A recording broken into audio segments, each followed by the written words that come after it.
This is your girl, Collette V. Smith, and you're listening to the Jeff Fox Show Behind the Mic podcast. Let's go, baby. It's game time. It's a full event about to take place in about an hour. Okay. And there's stuff everywhere. So big things about to happen, right? All hands on deck. Balloons, stuff, events, awards. Where are you? I'm in San Francisco at the Super Bowl. Oh, you're there. Oh, my goodness. Oh, this is exciting. Well, we've already started, so let me tell the folks what's going on right now, okay? Okay. We're live at the Super Bowl with Collette V. Smith. Now, she made history, ladies and gentlemen, as the first African-American female coach for the New York Jets. That's right. That's right. Breaking barriers in one of the most male-dominated spaces in professional sports. Collette V. Smith is widely respected for her football IQ, her leadership, player development skills, her coaching journey. It reflects persistence, preparation, and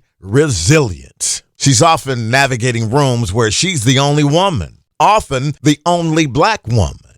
Collette V. Smith has risen to the occasion. She has met every challenge head on. And I'm proud to say she's my guest today on the Jeff Fox Show Behind the Mic podcast. Collette V. Smith. You know, I've met you so many times, and I'm so excited to talk to you today. And how excited are you to be at the Super Bowl right now? Oh, I'm very excited, excluding the teams that are in the Super Bowl. But outside of that, I'm very amped up. I mean, I stay amped up. For me, my business is all about empowering our black youth to let them know that anything is possible when you put your mind to it. So being out here with amongst the greatest of the great in one city right now is absolutely amazing. It's a whirlwind, though, Jeff Fox, but I'm up for a challenge, dude. First of all, everybody wants to know, where are you from? I am from Queens, New York. Okay. Queens. From Okay. Queens, baby. Mm-hmm. That's Jets country right there. Yeah.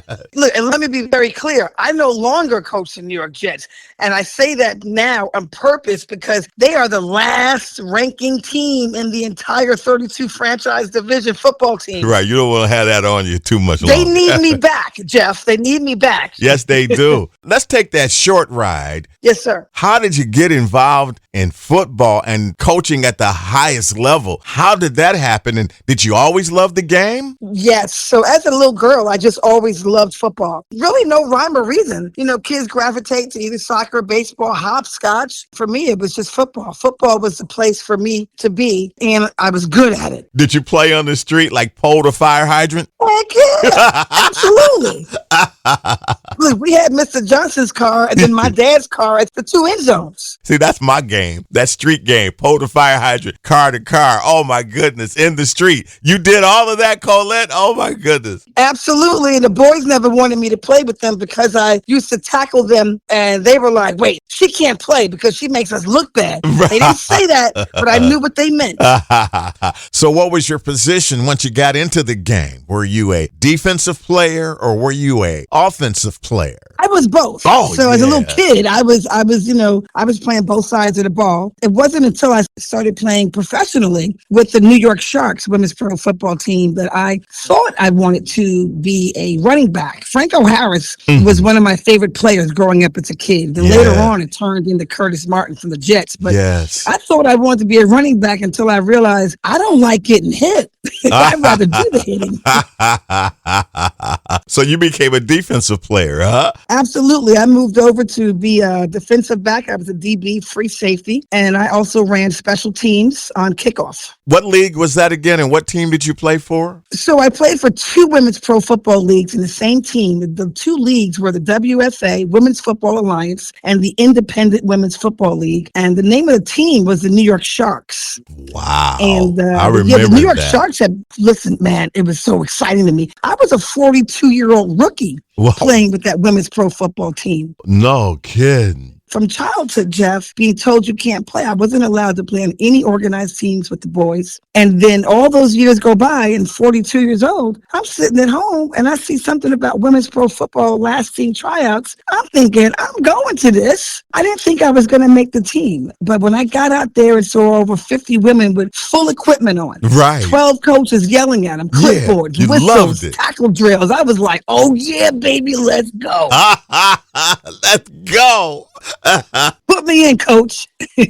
There's nothing like it. Oh, I'm living vicariously through that experience. Being on the grass and you're just running free, hitting. Could you catch the ball? Were you good at that too? So check this out, Jeb. My very first practice, number one practice, I broke 2 fingers at practice. Wow. From the football. No kidding. Yeah, and I ended up just having somebody on the team tape it up, and I kept going.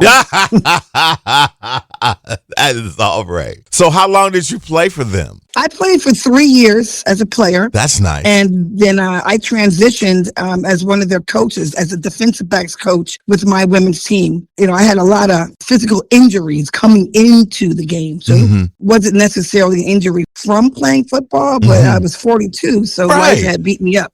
You coming in as a vet. Right. Exactly. But it's so exciting. So from that experience as a coach, you took that same experience to the Jets? And how did that happen? You know, the New York Jets kind of happened by way of me. I transitioned also to being the marketing person. I was their marketing team. Look, me, one person, the marketing team for my women's pro football team. I immediately took that position very seriously, and I reached out to the New York Jets corporate offices, and I would leave them messages all the time looking for their support in women's football. Because women do not get paid to play football, so we needed all the help we can get. And of course, I was just calling my favorite team. I guess after calling the Jets front office so much, I think they were sick of me, Jeff. I think they were sick of me, Mr. Fox. And they were like, let somebody call her back. That's that persistence we were talking about. Right on. Someone's going to have to call me back, or I'm going to be sitting in the office or the lobby every time they walk in. I love it. And certainly somebody called me back and invited me to a Jets practice. And I told them, I said, dude, I'm too busy to come out to a practice. You know, I do real estate. I'm coaching. I'm doing the marketing. I have a life. I have to eat and sleep. And I didn't have time. And when I thought about it, I said, you know what, Collette, this would be very wise if you go out there, watch a Jets practice and bring back their coaching skills to my women's team. That was the reason I went there. I wasn't going there for self. Wow. I was going there to empower my team. Yes. And what ended up happening was that and a position for me with the New York Jets. You must have flipped. That must have been wow. Oh, yeah. See what happens when you look out for other people? Yes. We're supposed to function and move as one community, as one people, lifting each other up. It's interesting how the head coach at the time was Coach Todd Bowles. He was the head coach of the New York Jets. Yes. And at the end of practice, he walked over to me and he said, you know, you should be working for this organization. And I responded rather quickly, yes, sir, I agree with you. Yes, sir, I agree. So Todd put you on. Yes, sir. Yes, sir. What are some of the biggest misconceptions when people think about the whole NFL coaching environment? What is it really like? It is very organized. It is very detailed. It is very structured. For us, it was just about, you know, watching film, talking to our players, letting them know these are the things that we need you to improve on. Right. These are the things that you're doing that are already correct. It was quite powerful. I mean, I was averaging only a couple hours of sleep every day. They say that coaching, not just head coaching, all coaching requires so much time out of your life, right? Yeah. How did you gain the trust in the locker room with the players being a female coach, or did it matter at that time? It didn't matter. No, it didn't matter. In fact, the players from the New York Jets, when I first arrived and walked onto that field, the players were all coming up to me, just thanking me so much. They were like, we're so proud of you. Yeah. It was beautiful. In fact, some of the players would say, I have daughters and I've never thought about playing football with them before. My question would be, why not? And they said, I don't know. They didn't even have an answer for it. They assumed the girls didn't want to play. Right. Until you ask, you don't know. So from that point on, the guys would tell me, I'm going to start playing football with my daughters. So thank you for being here, coach. That's great. One begets the next begets the next, and it just keeps moving on, right? Yes, it's building and growing. I like to ask you this because I know you go out to sports bars and they got the big TVs all over the place. And you're sitting around a bunch of loud guys hollering and screaming at the screen, thinking they know the game, and they don't know nothing. They don't know jack. They don't know nothing. You know, they don't know jack. Do you ever intervene and say, look, what you seeing is what's not happening? Or do you just sit back and look at them and say, what an idiot? It's just, most of the time I don't intervene. I just laugh and think, what idiots. Right? and, then, and then sometimes you just got to pop off a little bit and drop a little knowledge. and that's only when I can't take it anymore. That's right, when you can't take it anymore. Yeah. How long does it take for them to push your buttons? Well, the stupider they are, the quicker I react, right? Right. And they're usually talking about everything time management and position on the field. And I'm like, they have no clue. They don't know. And so I just have to school them for a minute. And then I'm usually not in sports bars watching football. Right. You'll never see me there anymore, at least. Right. I am home, hunkered down in my own place by myself. Right. In fact, I don't let people watch the football games with me unless they are former players right. or former coaches. You're not seeing the same thing, right? Correct. We're watching it very differently than somebody else. If I see the game on television, I'm seeing a totally different game than you're seeing. Oh, yeah. I would be intimidated to watch a game with you. I would be afraid to say anything. Just don't say anything, Jeff. Just watch. Listen to me talk at the screen. Don't say nothing, Jeff. Just watch. Just don't say nothing. Just watch, Jeff. And you know what's interesting? Whenever I'm at my dad's house watching football, he yells at me and he says, "Can you not pause the TV anymore? Can you not rewind it?" And then I play things back in slow-mo. He can't just sit there and watch the game. I have the remote control. I will freeze it. He's in. He should have been here. Right. Wait, no. That's not a penalty. Wait a second. Right. So my father will throw his hands up in the air. Yeah. And just say, "Leave the daggone TV alone." Oh, that's wonderful. Oh, my God.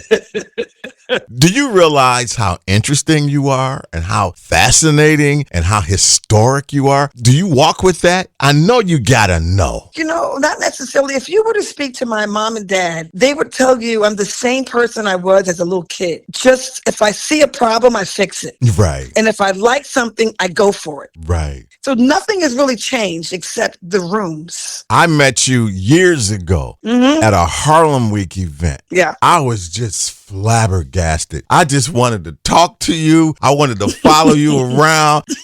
Hey, Collette, I wanted to be your friend. Look, you could have been. And you still have an opportunity for me to put you in, Coach. Put me in, Collette. Put me in. Put me in, Coach. I will guide you in the right direction. Oh, my God. You're wonderful. So fast forward, you do so many different things. Tell the folks all the things that you're doing, your advocacy, your programs, you're on the road, you're traveling, you're busy. Tell the folks what Collette V. Smith is all about today. Today, I just finished writing my very first children's book called Colette's Courage. Nice. It's a story about being you, being kind, and being brave. And I have 2 more coming in for my Collette series. So I visited a lot of schools. I was visiting schools prior to me writing this children's book, Colette's Courage, that is available online at Barnes & Noble's and also on Walmart.com. But I'm an ambassador for the National Coalition Against Domestic Violence. Wonderful. And I'm also an ambassador for It's a Penalty. It's an organization called It's a Penalty. We're working really hard to eradicate human and sex trafficking across the globe. So every Super Bowl, I work with them and do this big campaign with NFL championship players. And we get together and we have this amazing PSA out right now. We just got back from Dallas, Texas. I was doing Good Morning Texas interviews about my children's book. I visited 2 schools out there, Frederick Todd Middle School in Dallas and also St. Anthony's Elementary School, and had a big talk with the kids, talking to them about how to shake a hand properly. Yeah. Something as simple as that can take you a long way. Confidence.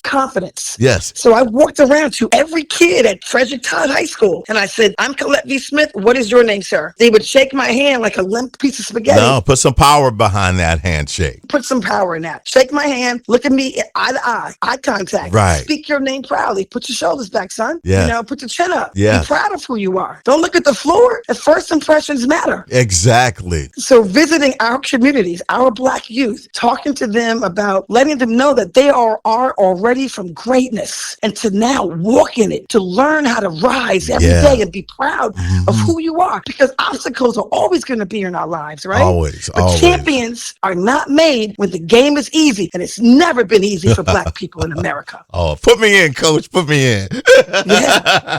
Yeah, man. You got me pumped up for life. I'm ready to play, Collette. I'm ready to play.